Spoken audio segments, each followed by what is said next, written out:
بسم اللہ الرحمن الرحیم۔ سامعین کرام، الحمدللہ ہم سب کو خوش نصیبی ہے کہ ہم لوگ مشی کر کے زیارت اربعین علیہ مولا امام حسین السلام پڑھ کر کے نجف اشرف واپس آ چکے ہیں، اور آج ہمارے اس زیارتوں کا آغاز ہادی پور کے ساتھ ہو رہا ہے۔ مولا کائنات علیہ السلام کی بارگاہ میں کھڑے ہوئے ہیں،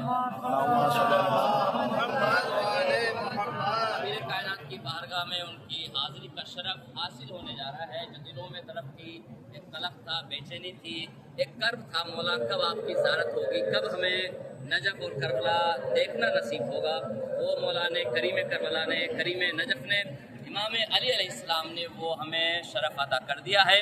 آپ حضرات اس وقت نجف اشرف میں مولا کائنات علیہ السلام کی بارگاہ میں کھڑے ہوئے ہیں، جن کے بارے میں مولا امام صادق علیہ السلام فرماتے ہیں، من زار قبر امام علی علیہ السلام فلہ الجنہ، کہ جس نے میرے جد علی علیہ السلام کی زیارت کی اس پر جنت واجب ہے۔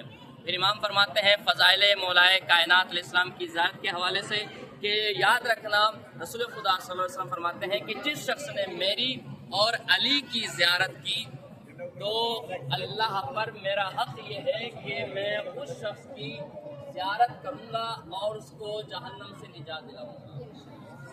ہمارا اور آپ کا وعدہ جھوٹا ہو سکتا ہے، لیکن جو صادق الوعد ہے، صادق و امین ہے، وہ پیغمبر جھوٹ نہیں بول سکتا۔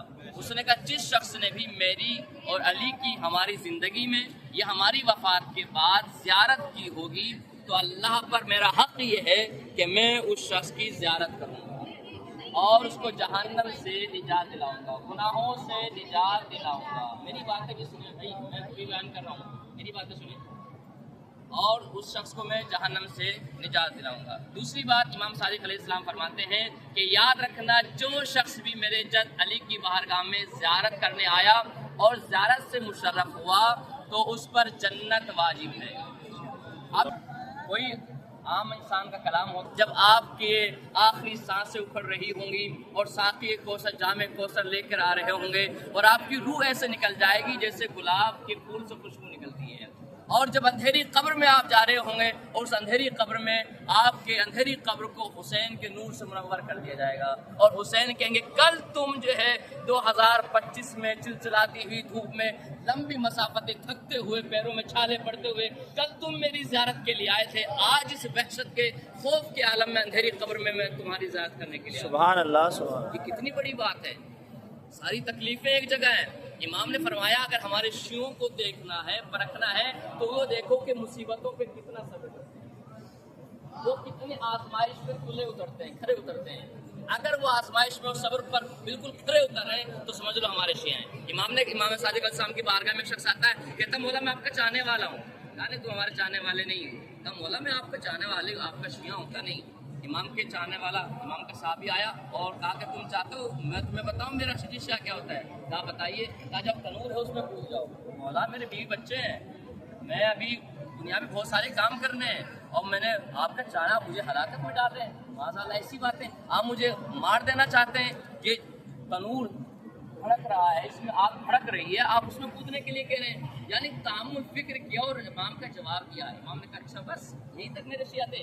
یعنی امام نے اگر آپ کو کہہ دیا کسی کام کے لیے، گویا کہ وہ امام آپ کی ضمانت لے رہا ہے، آپ کو حیات دے رہا ہے، آپ کو موت، امام موت نہیں دے سکتا، امام آپ کو حیات دیتا ہے، اور زندگی چاہے دنیا کی زندگی ہو چاہے اس کے بعد کی زندگی ہو، امام کا صدقہ ہے۔